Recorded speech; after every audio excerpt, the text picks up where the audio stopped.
we tend to beat ourselves up as entrepreneurs of things aren't at the level we want it to be. And it's real easy for us to pick out the negatives. Uh, I'm not where I want to be yet. And we could change the verbiage there because a lot of people say I'm not where I want to be. Add the yet. I'm not where I want to be yet. Up. But a lot of what I do for the programs that I'm going to be teaching is experiential based learning. And so experiential based learning is having the experience first and then debriefing the experience afterwards. You don't give a lot of context if you don't need to. And the reason I'm sharing this is so that if there's things like this that you guys want to use in your own practices, we're gonna have like a minute to look at this image and just notice what you notice. That's it. Go. And you can write down or you can just take a picture.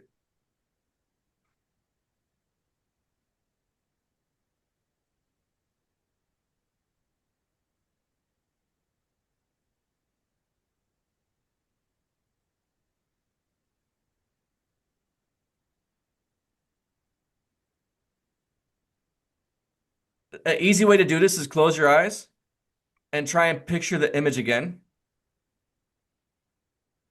And count in your brain how many items that you could remember being blue. One. I can't remember any being blue. I can remember Everything one. was multicolored, but there were very few things that were just one color. Yeah. All right, so you guys ready to see it? I'm saying one. All right, so one, and then Dave, you're saying not that many? I'm gonna say 3. Okay. But I agree. I don't think many are just blue. How many items are blue?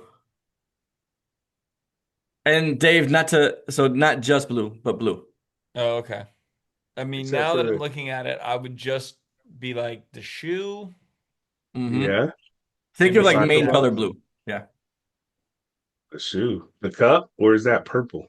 Yeah, This? I'd say That's like maybe a the blue. cup is That's a blue, blue. but it's Yeah, kind of purple. So like the main right. color would be blue here, the shoe. You have like this baby blue right here. Whatever the heck that is. Yep. Yeah. You got like the star that A could be a couple blue or little balls purple. or stars in there that are actually blue, maybe. You have Yeah, more blue stars here. You got some blue Going stuff down down like a here. pencil. There's a Blue ball there you under the here. go. pencil. The top of the Got a pencil is blue. blue piece of chalk. Okay, The cup, everything on here is, there's a lot of different shades of blue, right? right. Okay. So now, okay, so we're not writing down anything this time, but find the blue. And ready, go.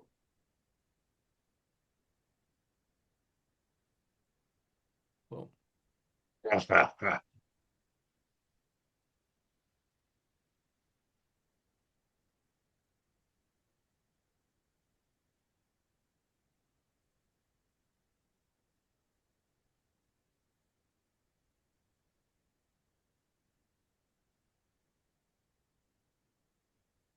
Yeah, Roughly how many items did you count? 13. Dave? That was gonna be my number too. 13. What was different in how you approached looking at the image? If you didn't know what to look for before, and then I say Oh, find the blue, what's the difference between the two for you? I mean, I was focused a lot more on the blue. So things that were blue was able. I mean, the things that were blue that jumped out a lot more because that's what I was focused on. Yeah, the intention was different. Absolutely, I had a purpose the second time, and I knew what I facts. was supposed to do. How does it apply to entrepreneurship? Everything. Explain. So what Dave said, right? I had a purpose. I had a focus, right? And entrepreneurship, and this is my personal opinion based off of what I've learned. Um, my own journey, period. When you start out, you think you have an idea, right? You have an idea of the thing. It's kind of like the first picture, right? When you first start out, you have an idea of what you're doing, which is just find things on the paper on the picture, right? Entrepreneurship, just find people that want my services, right? You have a plan, but you quickly lose that plan. And then when you actually start to get the people that you assumed want your services, you soon see that it's completely different. So let's say a year down, a year after doing some things, now you go back, you find things because it's like fitfo, not well, yeah, you kind of fitfo, right? So fitfo, you figure it the fuck out, right? Fit. Yeah. So That's true. that's what you're doing. So as we go back now, let's say you was lucky enough to talk to somebody to tell you, hey, wait a minute, go back to your business plan, go back to that one plan that was supposed to guide you, right? So you go back to your business plan, and now you have specific instruction, you have specific information, you have direction, you have purpose. There's a focus now. You should have had it in the beginning, or sometimes you didn't even have a business plan. So you're like, whoa, wait a minute, I'm supposed to have one of those. So that second picture with instruction now becomes the business plan. It becomes the focus. Now I'm just not looking for people that want my services. I'm looking for specific people that my services resonate with. So I mean, that's how I can apply that experience to entrepreneurship. I'm not looking, so using Dave's words, right? Like, I'm focused. I'm doing something with intention. We've been using that word and throwing it around. I think I'm hearing a lot of more people throw it around in 2026, intentionality, right? Mhm. The first time we were just finding stuff, right? And that's what we do as entrepreneurs. In the first time, we just go out and it's almost like we're finding stuff because we want everybody to know what we're doing. But then you come back and we sit down, right? We have this, and it's like, bro, I don't think that's your focus. I don't think that's what you're supposed to be doing. And you think about it like, yeah, you're right. And then you give guidance and you give intent. And now it's like, okay, cool. I'm gonna go look for people that my services resonate with. Um, Nice. I mean, Van really said it. Like, I can't think of what I would have to add to that, but it just really, I think the thing that drives me nuts the most with on the entrepreneurial part is the uncertainty. It's the not knowing even what I'm supposed to be doing. And I often feel like, if you give me a point A and a point B and you say like figure out how to get from one to the other, like I'm pretty good at that. Like I was kind of raised to like do my homework, like get it done. You got a deadline, like when it's in front of me and I know what it is, I'm pretty good at being accountable to that. And I think what's so hard with the entrepreneurship for me is that it's so loose. It's so like I don't know what I'm supposed to be doing, and even with intention, like there are potentially 100 things I could do, and so like I get kind of paralyzed by that a little bit by just like feeling like I don't know, I don't know what I should be doing. I don't know what the right pathway forward is, and um, I don't like that feeling. I think some people really, I think people who are good at this would say like maybe they don't mind that or they don't, they're good at like not having certainty but still moving forward and just like even though there's doubt, they make a decision and then they, if it works or it doesn't work, they analyze that and go back and make another decision. And I'm like, I don't do that very well. And I think what you both just said, it resonates with every single person on this panel right now. Like it's Yeah. 1000% true. And Dave, you're not alone. I know for myself, I'm that same person where it comes to you give me a task and I want to do it. I know what the end result's supposed to look like. If I know what it's supposed to look like, I can reverse engineer how to get there. But if I can't see myself doing it or being successful in it, it's hard for me to picture that. And it goes into kind of what we were talking about today, where we don't know what to visualize, we don't know what to look at, we don't know what to focus on with intention. So the activity is called Find the Blue. Okay, you can choose any color you want. You can choose your favorite color, whatever you're gonna do, right? And you just find, and I'll send these images to you guys too. Um, you can use this exact experience with anything. in the coaching relationships. Do the same thing, have them write down all the different items that they can see, all the notice, and then do the find the blue. Mm. And then how could you transfer that into the content that you're teaching? You know, and Dave, same thing with the SEL, right? Is same activity, find the blue, and this is finding the areas of training that we need more help on. You know, it could be the intentionality around, well, we're noticing that we're having a lot more staff camper interactions that are kind of like high tense. Cool. So how can we find the blue? What can we do purposely for it? And then internally, my next question for us is how could we use this activity not just for our business, but for us personally on the entrepreneurship journey? I started doing what I'm doing in COVID, right? And it quickly went from I have morphed.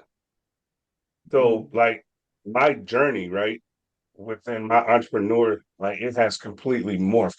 Business is still Van Shoe Coaching, Van Shoe Fitness LLC, right? That's the entity. But it quickly morphed from personal training Mm-hmm.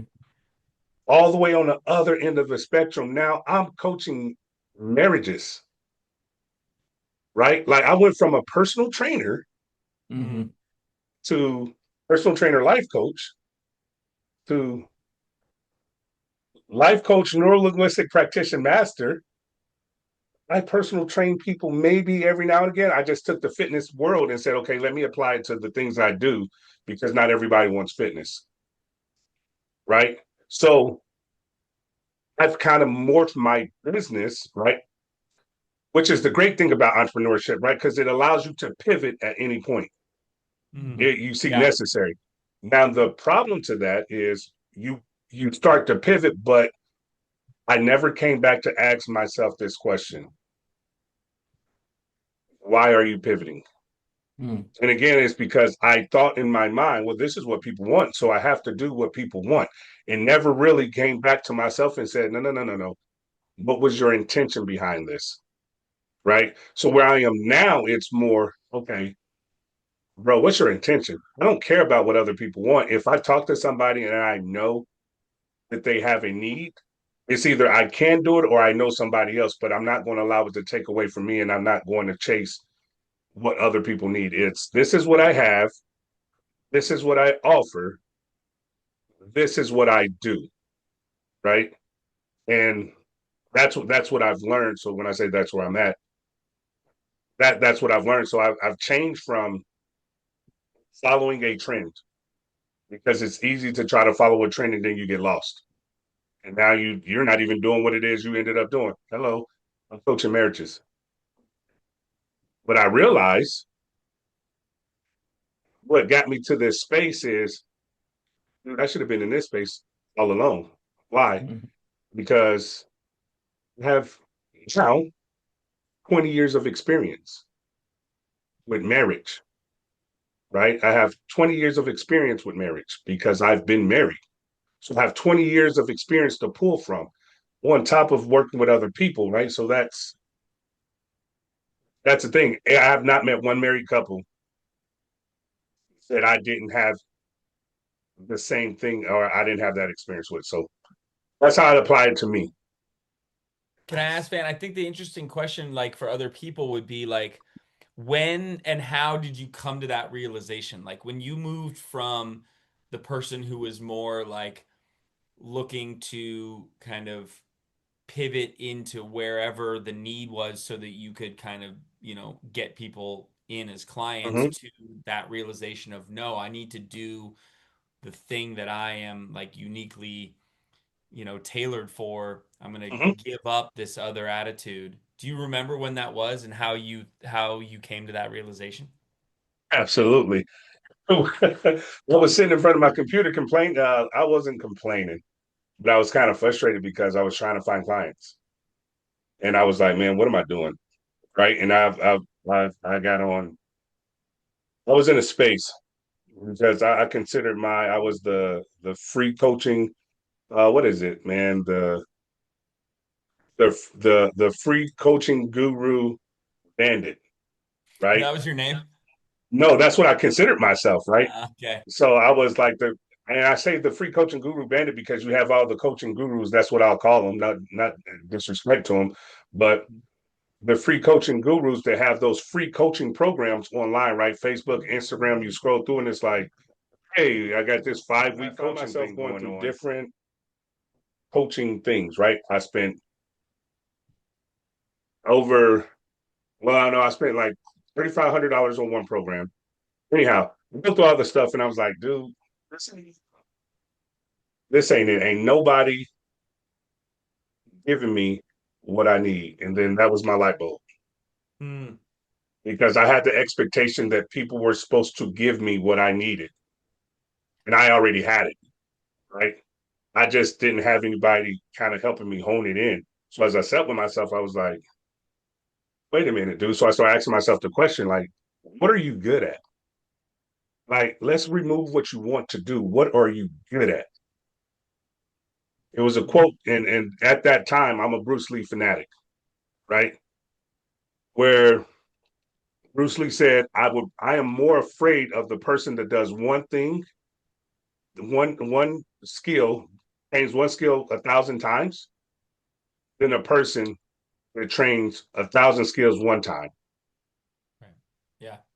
So I focused in on that, man. I was like, dude, what are you good at? I'm good at talking to people. Okay, specifically, what do you have experience in? I have experience with relationships. Why? Because I've been in them, right? And I stopped that, man. It was just more getting, I got clear. But at that point, that was the time where I was just like, man, focus on what you're good at. You don't need to, you don't need to do anything else. It's easy to kind of follow people and chase. But when we focus on what we're good at, it's undeniable. Imposter syndrome goes away because I'm good. This is my shit. So, like, you think about it, right? Like, for instance, Dave, question, what are you good at? Like, no matter hands down, you know, if they said, Dave, you're presenting this today, what is that thing? What would I do? I mean, I would do something about like connecting, Okay. like between people. And that's that, right? And it's finding that whatever that thing is, like, this is my shit. No, this is what I know I'm good at. Everything else goes away. The questions goes away. The imposter syndrome, the feeling as if you don't belong, it goes away because you know, you know it, right? For me, that's what it was. That's what it is. And I'm good at talking to people. Not just in relationships, just not relationships, but just talking to people. So I know, okay, that's my space. Hmm. Well, what talking to people how? It doesn't matter. If they sit in front of me and they give me a problem, we're going to figure it out. And I don't have to have all the answers. I just got to be good at helping them navigate because the truth is they probably got the answers already. Like you experienced that from therapy. Yeah. You got the answer. You just need somebody to kind of pull it out of you. Sometimes it's by asking questions. Sometimes it's by sitting there looking at you like you got a damn something growing out your forehead. But I want to push on this a little bit, Van, because Do it. like I think if people are watching this right and they're thinking, okay, so Van picked, helping people with marriages because he's married. Therefore, like, what's the thing that I've been doing for a long time that I'm good at? Therefore, I could tell other people how to do it. But I don't know the reason that you're good at what you do is not because you're married. That definitely gives you this experience, that gives you this perspective, but it like what would you say is actually the thing that you're really good at that is the reason that people have success when they're working with you? And he throws the alley oop. Mic Me, drop right there. So you. me, It's Yeah. you, right? me. You got to go deeper though. What is it about you? Oh, oh, yes. So Oh, it's me. It's I'm charismatic. I'm passionate, right? So it's that magnetic energy that I have when people come and talk to me because some people we be in random places and people like, hey man, what's up? And it's like, okay. So it's that natural energy that people are drawn to me and want to sit and listen to me. Or if I say something, right? Maybe I got unk energy, I don't know, but it's just me and my natural raw authenticity, right? People are that's what people are attracted to. That's what people like. And you're 100% right. I made a video about this. And I realized because I was in my head like, man, suck. I have to suck because ain't nobody want to work with me. And then I realized somebody called me and was like, dude, I just rock with you because it's you. Like it ain't about what you're selling. It's you. And I've had clients tell me, Coach, I'm gonna be honest with you. I don't think anybody else would have been able to reach me the way that you've reached me because I don't know. I feel like I can talk to you because I don't approach. I'm not that professional person, right? I'm professional, but I'm not that overly professional person, right? I'm not that cold, clinical individual. It's like, hey, no, it's okay. We can have character over here. Like, let's talk. We having a conversation. So absolutely, that's the thing. And I got away. I did get away from that for a minute. I got away from that, and when I got back to it, I realized people rock with me because of me. I don't have to be this extra person. I don't have to speak like this, and I don't have to code switch and change my tones because it's hey man, like this is who I am. I can talk the way I talk. I can be authentically me and still give the information, and people realize that. So yeah, that's I believe I'm 100% with you. That's what it is. It's not because of the experience. It's because of the individual, and I make the experience that much better, right? Yeah, I mean, Charles said this to me when we were talking about my stuff the other day when he like noticed he's like, "Hey man, like when you do these things where you script them out and write them out ahead of time and then like read them on a teleprompter, it's a different energy and Yeah. it doesn't have the magnetism and the connection. But when we're just talking and you get in onto like a topic that you care about, I think Charles said this, he's like, I can feel it. And that there's something there, Van. Like, and as you just everything you just said, it was like it wasn't just I'm listening to you and the words make sense to me and they're resonating, which they are. It's that I'm like, I feel you. I'm like this, Right. like it's, and I think that is that thing really that cannot be faked and that AI Right. will never be able to do. And right, and that like it really is unique to the person. Um, I will add Oh, something else though, absolutely. because I think that there are people that could be watching that could be like, well, I have a lot of charisma. Like, I'll just go be charismatic. And you're like, that's not it either.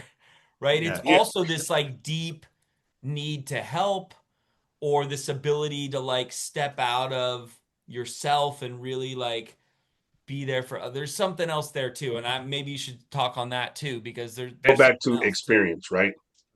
There's with what I have, first and foremost, man, I'm gonna acknowledge this, even though I cuss now not to change the direction, but if people are watching, I can't take credit for what I have, right? I believe what I have, first and foremost, is a God-given ability, right? Like again, I cannot just take credit and be like, yeah, that's I'm all of that. I'm not.